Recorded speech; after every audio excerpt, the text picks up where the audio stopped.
दोस्तों नमस्कार। मैं हूं सत्येंद्र श्रीवास्तव और दिल्ली सहारा के यूट्यूब मंच में आपका हार्दिक स्वागत है। दोस्तों, कहा जाता है कि राजनीति में जब भी आप किसी बड़े मंच पर होते हैं, उस पर कोई भी हल्की सी आंच आती है तो दिन पलटते लम्हों के अंदर लोगों की नजरें पलट जाया करती हैं। आज ऐसा ही कुछ नजर आया। कल हरियाणा का और जम्मू कश्मीर का चुनाव परिणाम आया। हार अप्रत्याशित थी या जीत अप्रत्याशित थी, कहा नहीं जा सकता। लेकिन जम्मू कश्मीर में चुनाव हारने के बावजूद भारतीय जनता पार्टी के हौसले बुलंद हैं, क्योंकि हरियाणा का तोहफा उनको मिल गया है। आज एएनआई से बात करते हुए देश के प्रधानमंत्री ने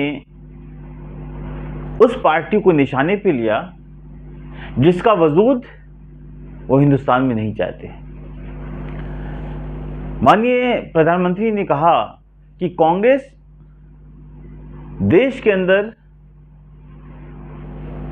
विकास के मामले में अगर कांग्रेस नहीं होती तो कांग्रेस का जो देश का विकास वो ज्यादा अच्छा होता। कांग्रेस ने हमेशा विनाश की राजनीति की है, विकास की राजनीति नहीं की है। इसलिए राष्ट्रीय पटल पर कांग्रेस का ना होना ही, या कांग्रेस दूसरे शब्दों में कहें जो बार बार नरेंद्र भाई मोदी जी ने कहा है कि कांग्रेस मुक्त भारत ही हिंदुस्तान का सही सपना होना चाहिए।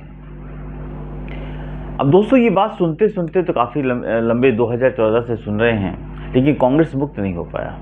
हमने पहले भी कहा था कि भाजपा, खासतौर से नरेंद्र मोदी जी ने इस बात को बार बार कहा, लेकिन फिर भी उन्हीं कांग्रेसियों से युक्त हो गई भाजपा, फिर भी आज भी मोदी जी कांग्रेस मुक्त भारत की बात कर रहे हैं। बिल्कुल ठीक है, लोकतंत्र में हर बात हर व्यक्ति को कहे जाने का पूरा हक है, लेकिन मोदी जी के अलावा चुनाव परिणाम के ठीक 24 घंटे के अंदर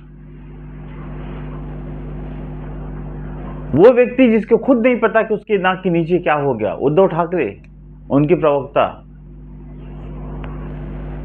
तिहाड़ जेल से बाहर निकले शराब घोटाले के आरोपी अरविंद केजरीवाल, गाड़ी और आगे चल गई। फारूक अब्दुल्ला के बेटे जो इंडिया गठबंधन के अंदर जम्मू कश्मीर में सरकार बना रहे हैं, अखिलेश यादव, उनके नुमाइंदे, यानी हर व्यक्ति आज वो सीख देना चाहता है जिसको खुद एक स्टेट जिसे संभला नहीं जाता। कहने का मतलब बहुत साफ है दोस्तों कि राजनीति में आप कितने आगे बढ़ जाइए, लेकिन एक आपकी गलती कि होने पर कोई भी आदमी आपको माफ करने को तैयार नहीं है। अब हरियाणा में जो कुछ भी हुआ है वो तो बात की बात है, लेकिन एक बात सीख लेने की है कि सीख उसी को आदमी देता है जो उसके निशाने पर होता है। अगर राहुल गांधी वाकई आज की जरूरत नहीं है या कांग्रेस आज की जरूरत नहीं है तो उसको सीख क्यों दे रहे हो? हम आएंगे विस्तार से इस खबर के बारे में। उसके पहले आपसे एक निवेदन कि जिन लोगों ने अभी तक आपके दिल्ली सहारा के यूट्यूब चैनल को सब्सक्राइब नहीं किया, प्लीज सब्सक्राइब करें, लाइक करें, ज्यादा से ज्यादा शेयर करें। दोस्तों, एक बात और, अगर आप दिल्ली सहारा को कोई भी आर्थिक मदद करना चाहते हैं तो डिस्क्रिप्शन में डिटेल्स है, वहां जाके आप कर सकते हैं। काफ़ी लोगों के मदद के सवार हम धन्यवाद देना चाहेंगे, लगातार आ रहे हैं और आज वो लिस्ट मेरे पास नहीं आ पाई है। हम निश्चित रूप से उनका आभार व्यक्तिगत रूप से नाम लेके जरूर व्यक्त करेंगे। अब आते हैं हम पूरी खबर की मेन, इस खबर की क्या सोच है और वर्तमान राजनीति में इसका मतलब क्या है। देखिए, जम्मू कश्मीर की हार, हरियाणा की जीत, भाजपा को एक डोज तो मिला है। ये डोज सबसे ज्यादा नरेंद्र भाई मोदी को मिला है, क्योंकि अभी तक 2024 के लोकसभा चुनाव के परिणाम के बाद वो तमाम लोगों के निशाने, खासतौर से अपने बहुत करीबी संघ के निशाने पे थे। निशाने पे अभी भी रहेंगे, वेट एंड वॉच की प्रक्रिया में संघ है। अब कहने का मतलब दोस्तों वो साफ है कि 2 स्टेट का चुनाव होता है, एक में आप हार जाते हो, दूसरा स्टेट जीत जाते हो, लेकिन बूस्ट वहां पे जो इंजेक्शन मिला है हरियाणा का, उसको आगे बढ़ाने की योजना भी है। सही राजनीतिक पार्टी करती है, उनको भी करना चाहिए, इसमें कोई बुराई नहीं है।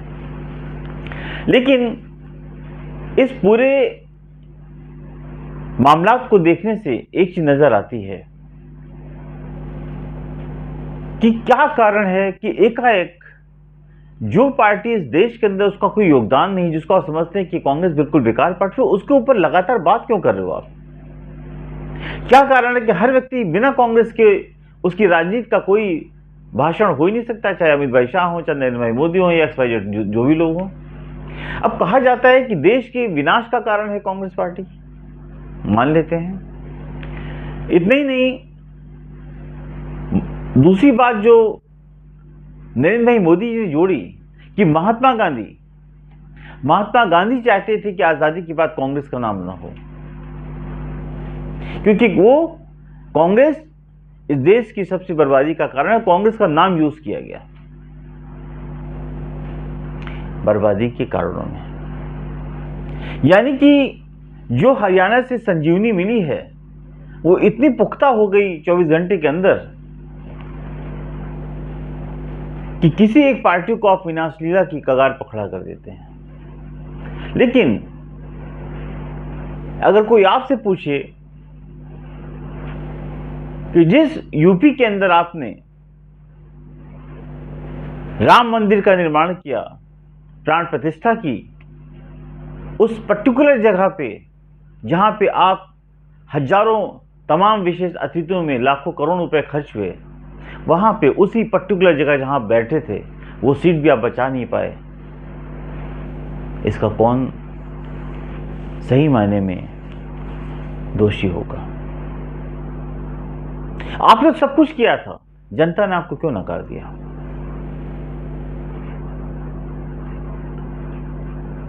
देखिए, सवाल इस बात का है, हार और जीत राजनीति का एक पार्ट है। सिर्फ ये कहना कि कांग्रेस विनाश का कारण है, हिंदुस्तान में कोई इस बात को नहीं मानेगा। विनाश और विकास, विनाश के अगर सब लोग कारण हैं तो विकास के भी सब लोग कारण हैं। पर्टिकुलर किसी एक व्यक्ति ने पूरे हिंदुस्तान को नहीं बदल दिया। जब बंटवारा हुआ था तो रोडों का पता नहीं था, पानी का पता नहीं था, घर का पता नहीं था, किसी चीज का पता नहीं था, कोई कम्युनिकेशन नहीं था, कंप्यूटर नहीं था, ट्रेन कुछ नहीं था। कहां से कहां हिंदुस्तान पहुंचा। इसलिए इस तरक्की में हिंदुस्तान के उन तमाम पॉलिटिशियन जो पॉलिटिकल पार्टीज हैं सबका हाथ है। हाँ, कांग्रेस का ज्यादा है क्योंकि उस टाइम कांग्रेस ही थी उस टाइम। तो ये कहना बिल्कुल गलत है कि कांग्रेस विनाश का कारण है। अब सवाल इस बात का है दोस्तों कि इस देश में जब भी ऐसी बातें होती हैं, कोई एक पॉलिटिकल पार्टी किसके ऊपर आरोप लगाती है तो सारे जागो इंडिया जागो की तरह जाग जाते हैं, अपने गिरहभान में ताकना बंद कर देते हैं। अब मोदी जी ने निशानी भी लिया, चलिए मोदी जी एक परिपक्व नेता हैं, देश के प्रधानमंत्री हैं और ऑलरेडी उनकी पार्टी पिछले 10 सालों से सत्ता में है, तो कोई बात कहते हैं तो लगता है चलो ठीक है भाई। और उनको पता है कि कांग्रेस ही उनकी मेन अपोजिशन पार्टीज, अगर उसके हमेशा उसको निशाने पर नहीं लेंगे तो राजनीति कैसे चलेगी, चाहे वो विकास की राजनीति हो और चाहे राजनीति की राजनीति हो। लेकिन सवाल इस बात का है, हमारी एक कहावत है, सूप बोले तो बोले चलनियों बोले जी के 72 छेद। अब सवाल इस बात का है कि आज इस 24 घंटे के चुनाव परिणाम के अंदर उन पॉलिटिकल पार्टीज ने अपनी सींगें निकालनी बाहर, जो खुद राहुल गांधी के साथ या राहुल गांधी के कारण ही आज राजनीति में कहीं ना कहीं अपने आप को स्टैंड कर पा रही हैं, वरना तो उनको निकाल के बाहर फेंक दिया गया था। उद्धव ठाकरे, बालाजी साहब ने शिवसेना को वो जगह दी थी जो हिंदुस्तान में कम से कम महाराष्ट्र के अंदर उस पार्टी की तूती बोलती थी। बाला साहब के जाने के बाद एक ऑटो चलाने वाला व्यक्ति जो आपकी संस्था में, आपकी पार्टी में था, आपके नाक के नीचे से पूरी पार्टी को लेकर दफा हो गया और उद्धव ठाकरे को हवा नहीं लगी। आज वो व्यक्ति राहुल गांधी को सबक सिखा रहा है कि हरियाणा की जीत का कारण क्या है, हार का कारण क्या है। अपने गिरेबान में झांकना इन पॉलिटिकल पार्टीज ने बंद कर दिया है। बता रहे हैं कि अगर हम लोग को साथ लेके चलते तो हरियाणा चुनाव जीत जाते। एक स्टेट के राजनीति करने वाले लोग अगर अपनी पार्टियों को नहीं बचा सकते, उनको ये नहीं पता कि उनके आधे से ज्यादा नेता एक असली शिवसेना को नकली शिवसेना बना दिया, आप दूसरों को कहीं भी किसी भी कीमत पर ज्ञान बांटने के पहले अपने गिरबान में झांक लेना चाहिए। अखिलेश यादव के नेताजी आ गए, क्योंकि ये नेता खुद नहीं आते हैं बल्कि अपने प्रवक्ताओं के अपने किसी खास आदमी को आगे कर देते हैं। अखिलेश यादव के नेता भी आज आ गए। अब उनका क्या कहना था, चूंकि हमें एक भी सीट नहीं दी गई इसलिए कांग्रेस हार गई, कांग्रेस को अपने राजनीतिक जो उनके क्रियाकलाप हैं उसमें उसका आत्ममंथन करना चाहिए कि इसमें कहां गड़बड़ी हो गई। बिल्कुल ठीक कह रहे हो आप। कांग्रेस आपको एक सीट देती तो आप जीत जाते, खुद आप लड़कर कितनी सीट जीत जाते तो समझ में आता। आप अकेले लड़ते, 4 सीट लड़ते, 5 लड़ते, एक सीट तो जीतते हो, दिखाते देखो हम जीत गए। अरविंद केजरीवाल का क्या इतिहास है, जब जब किसी स्टेट में चुनाव होता है जहां भाजपा मुख्य धारा में होती है, वहां पर अरविंद केजरीवाल सभी सीटों पर चुनाव लड़ते हैं। गुजरात इसका गवाह है। अगर सारी सीटों पर अरविंद केजरीवाल चुनाव लड़ रहे हैं और कांग्रेस वहां भाजपा की सीधी लड़ाई है, तो उसका मकसद क्या है? आपको एक सीट नहीं मिलती ना, गुजरात में उस समय एक सीट जीत पाए और ना ही वो हरियाणा में एक सीट जीत पाए। लेकिन जो वोट काटते हैं उसके फायदा किसको होता है? भारतीय जनता पार्टी को, जिसको पानी पी पी के आप हमेशा गाली देते हैं। तो आपकी राजनीति का हश्र क्या है? कांग्रेस को नुकसान, भाजपा को फायदा, और आप दिन भर नरेंद्र भाई मोदी उनकी सरकार को ताना बाना बुनते हैं उनके खिलाफ। तो सच्चाई जनता भी जानना चाहती है। आपने 1.5% वोट काटा हरियाणा के अंदर, जबकि आपको 4 सीटें दी जा रही थी चुनाव के अंदर। जैसे ही आपको पता चला कि केजरीवाल बाहर आ रहे हैं, सारे बातों को किनारे कर दिया गया और गठबंधन नहीं हुआ। जबकि ये गठबंधन राहुल गांधी ने खुद कहा था कि हम चाहते हैं कि इंडिया गठबंधन के जो लोग हैं उनके साथ मिल करके चुनाव लड़ा जाए। ये अरविंद केजरीवाल ने नहीं कहा था, ये संजय सिंह ने नहीं कहा था। फिर भी ताना बाना कांग्रेस के खिलाफ बुना जा रहा है। संजय सिंह बैठते हैं, मुझे बोला गया था हम 10 सीट देंगे, 4 सीट देंगे, 2 सीट देंगे, यहां देंगे, और हमें जो है आपने गठबंधन तोड़ दिया। कांग्रेस ने खुद इसकी पहल की थी। एक तिहाड़ जेल से निकला हुआ व्यक्ति, जिसकी आधी पार्टी के बड़े नेता सिर्फ जेलों में सफर करते हैं, आज वो कांग्रेस को ज्ञान बांटने की कोशिश कर रहा है।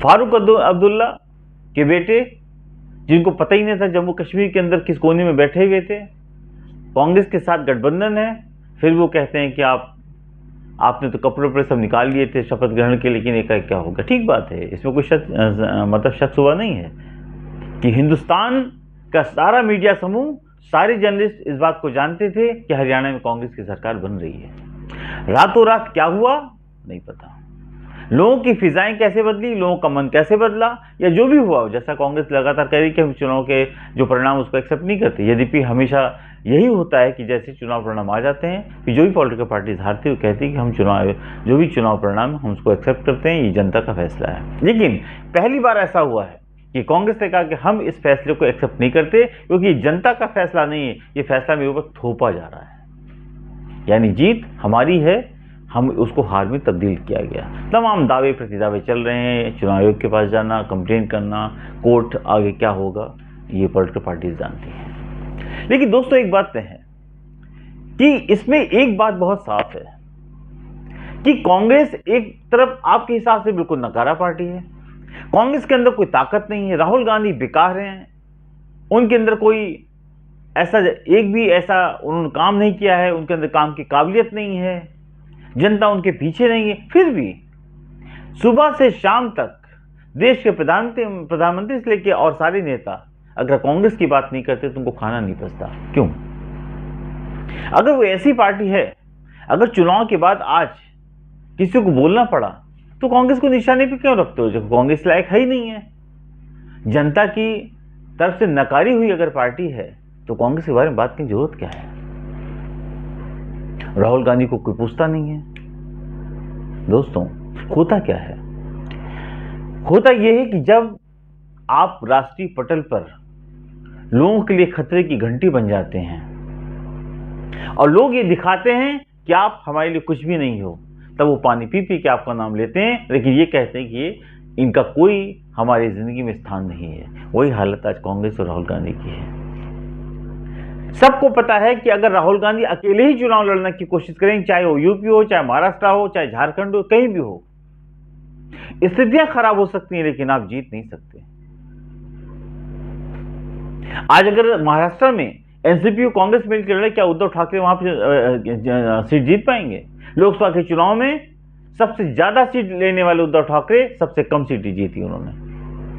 फिर भी इन लोगों को अपने आकलन का वक्त नहीं मिलता, जबकि एक स्टार्ट में पूरे हिंदुस्तान में चुनाव लड़ते हैं। जो आदमी पूरे हिंदुस्तान में चुनाव लड़ता है, उस पर सवालात खड़ा करने के पहले कम से कम इनको अपने बारे में जरूर सोचना चाहिए। इसका मतलब एक बात तो साफ है दोस्तों कि कांग्रेस राहुल गांधी के लीडरशिप में बढ़ रही है। निश्चित रूप से कांग्रेस विकास का कारण है या विनाश का कारण है, ये तो जनता जनार्दन है। जनता जनार्दन है, वही डिसाइड करती है। कोई व्यक्ति, पॉलिटिकल पार्टीज तो सब एक दूसरे के ऊपर आरोप लगाते रहते हैं, उनका काम है, नहीं लगाएंगे तो उनकी राजनीति कैसे चमकेगी। लेकिन एक बात तय है कि इस तरह की जो बयानबाजी हैं, उनके पीछे कुछ ना कुछ ऐसा है जो अपने व्यक्तिगत फायदे के लिए ये बयान दिलवाए जाते हैं। अब उद्धव ठाकरे को ले लीजिए। महाराष्ट्र में उद्धव ठाकरे चाहते हैं कि चूंकि हरियाणा में कांग्रेस हार चुकी है, जो परिणाम आए हैं, ऐसे में ऐसा प्रेशराइज किया जाए कि महाराष्ट्र को लेकर के कांग्रेस जल्दबाजी में अंडर प्रेशर होकर उद्धव ठाकरे को मुख्यमंत्री का चेहरा बना दे, क्योंकि शरद पवार साहब ने कह दिया है कि सारे लोग मिलकर चुनाव लड़ेंगे, जिसके पास ज्यादा एमएलए होंगे उसका मुख्यमंत्री होगा। और वो जानते हैं उद्धव ठाकरे इस बात को कि कितनी सीटों पर चुनाव लड़ो, कांग्रेस के ही सबसे ज्यादा विधायक चुन करके आएंगे, क्योंकि उद्धव ठाकरे से ज्यादा वहां पॉपुलरिटी इस टाइम कांग्रेस गेन कर रही है महाराष्ट्र के अंदर। चाहे विदर्भ का एरिया हो, चाहे मराठवाड़ा का एरिया हो, इन सारी जगहों पर कांग्रेस काफी गेन कर रही है। ऐसे में उनको पता है कि अगर ऐसा फॉर्मूला अडॉप्ट किया गया तो हम मुख्यमंत्री नहीं बन सकते। अब कांग्रेस ही खतरा है भाजपा के लिए भी, लेकिन कहने की बात तो यह है कि हमें कांग्रेस की जरूरत नहीं, कांग्रेस कुछ है ही नहीं है। महाराष्ट्र में भाजपा किसके खिलाफ लड़ेगी? महाराष्ट्र में भाजपा कांग्रेस से ज्यादा सीट नहीं ला सकती आज की डेट में, जो हालात है वहां पे। लेकिन है क्या कि हमें कांग्रेस के खिलाफ बयानबाजी करनी है। देखिए, इस पर कोई शक नहीं कि हरियाणा के अंदर जो हार हुई है, उसका जो गड़बड़ी का आरोप है वो तो एक अलग कारण है, लेकिन सिर्फ गड़बड़ी के कारण ही कांग्रेस हारी ऐसा नहीं है। कांग्रेस राहुल गांधी को बेवकूफ बना करके उसके नेताओं ने इंटरनल गुटबाजी और जाट वर्सेस नॉन जाट का जो खेला हुआ है, उस खेल में ही फंस गए, क्योंकि इनको ही लग रहा था कि ऐसा प्रचंड बहुमत मिल रहा है, अगर 2-4-10 सीट हार भी जाएंगे तो क्या फर्क पड़ता है। टिकट बंटवारे से लेकर के चुनाव एंड तक, मतगणना तक, हमेशा कांग्रेस के अंदर धान ली हुई है। बाहर की बात तो छोड़ दीजिए, उसका हार का सबसे बड़ा कारण है, वरना जीत निश्चित थी, इस बारे में कोई शक सुबह है ही नहीं है। 11% वोट बढ़ जाता है कांग्रेस का और आप चुनाव हार जाते हो, क्यों? आप कितना भी आत्ममंथन कर लीजिए, सत्ता जा चुकी है। आप क्या करेंगे चुनाव में, वो क्या करेगा कोर्ट, ये तो ऊपर वाला ही जाने। ऐसे में ये कहना बहुत मुश्किल है कि जो भी कुछ हुआ है वो इतना आसानी से निपटाया नहीं जा सकता। दोस्तों, हम बढ़ते हैं एक दूसरी बहुत महत्वपूर्ण खबर की तरफ। ये तो राजनीति और साजिश, आरोप प्रत्यारोप चलते रहेंगे। भाजपा के लिए एक बूस्टर संजीवनी का काम इस हरियाणा के चुनाव ने किया है, वही कांग्रेस की एक झटका है। अब भाजपा इस संजीवनी को महाराष्ट्र और झारखंड बनाने की कोशिश करेगी। स्थितियां पहले से काफी खराब थी, इसलिए कितनी कोशिश कामयाब होगी ये तो समय बताएगा। लेकिन एक बात तय है कि प्लस पॉइंट भाजपा के लिए महाराष्ट्र में जाने के पहले मिल गया उसको। अब कांग्रेस और ये जो तमाम महाविकास आघाड़ी के लोग हैं कैसे इस चुनाव को लड़ते हैं, ये उनके ऊपर डिपेंड करता है। दोस्तों, एक बहुत ही गमगीन खबर है, बेहद दुखद खबर है। दिग्गज उद्योगपति रतन टाटा ने 46 साल की आयु में अंतिम सांस ली। यानी टाटा समूह के कहा जाए कि पूर्व संस्थापक सर कह सकते हैं आप, यदि संस्थापक तो उनके फादर सोल थे, एमडी थे। अब उनका शरीर काफ़ी पहले से स्वस्थ नहीं था। ऐसे में 86 वर्ष की आयु में आज रात को उन्होंने अंतिम सांस ली है मुंबई के हॉस्पिटल में। टाटा के निधन पर प्रधानमंत्री नरेंद्र मोदी ने शोक व्यक्त किया है। निश्चित रूप से टाटा समूह वो समूह है जिसने रतन टाटा के नेतृत्व में बहुत ही बड़ी मंजिल हासिल की है और देश के वो ऐसे दिग्गज उद्योगपति हैं जिनको कभी नकारा नहीं जा सकता। माननीय प्रधानमंत्री ने कहा है कि टाटा को दूरदर्शी सोच का व्यक्ति बताया और अपनी संवेदना प्रकट करते हुए उन्हें असाधारण इंसान करार दिया।